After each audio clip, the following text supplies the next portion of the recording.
ভাইরে, বাঙালি যা শুরু করেছে। ক্রিকেটার পারভেজ হোসেন ইমনের সাথে এই মাইয়ার বিয়ে না করানো পর্যন্ত শান্তি পাবে না। মাঠে ইমন আর গ্যালারিতে বসা এক সুন্দরী তরুণীর রহস্যময় হাসি আর চোখে চোখে ইশারা, এইসব দেখে আমজনতা যা বুঝার বুঝে গেছে।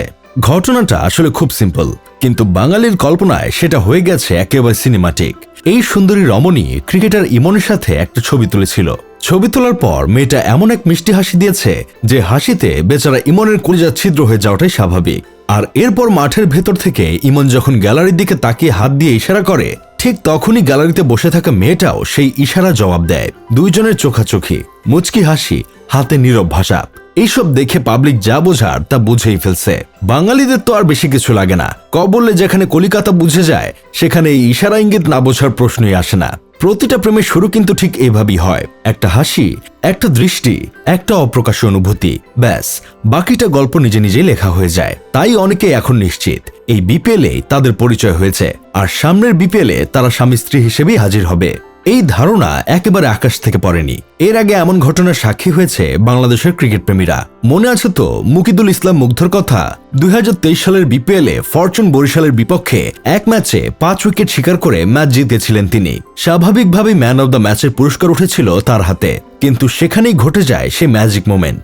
মোস্ট এনথুয়াস্টিক ফ্যানের স্বীকৃতি হিসেবে এক সুন্দরী রমণীর হাতে স্মারক ব্যাট তুলে দিতে হয় এই তরুণ ক্রিকেটারকে। চোখের পলকে সেই মুহূর্ত ছড়িয়ে পড়ে সামাজিক মাধ্যমে। এরপরই গুঞ্জন, তারপর নিশ্চিত খবর তাদের প্রেম শুরু হয়েছে। আর পরের বিপিএল আসরেই জানা যায় তারা বিয়েও করে ফেলেছে। এই অতীত উদাহরণই এখন পারভেজ ইমনের গল্পকে আরো বিশ্বাসযোগ্য করে তুলেছে। মানুষ ভাবছে ইতিহাস কি আবার নিজেকে রিপিট করতে যাচ্ছে? এই প্রশ্নের উত্তর জানার আগ্রহেই পুরো জাতি যেন অপেক্ষার প্রহর গুনছে। তবে সব গল্পের বাইরে গিয়ে একটা কথা মানতেই হবে, মেয়েটা সত্যিই সুন্দর। মিষ্টি হাসি, লম্বা চুল আর একটা মায়াবী চেহারা, যা দেখলে যে কারো মন গলে যেতে পারে। আমি নিজেই মেয়েকে দেখে ফিদা হয়ে গেছি।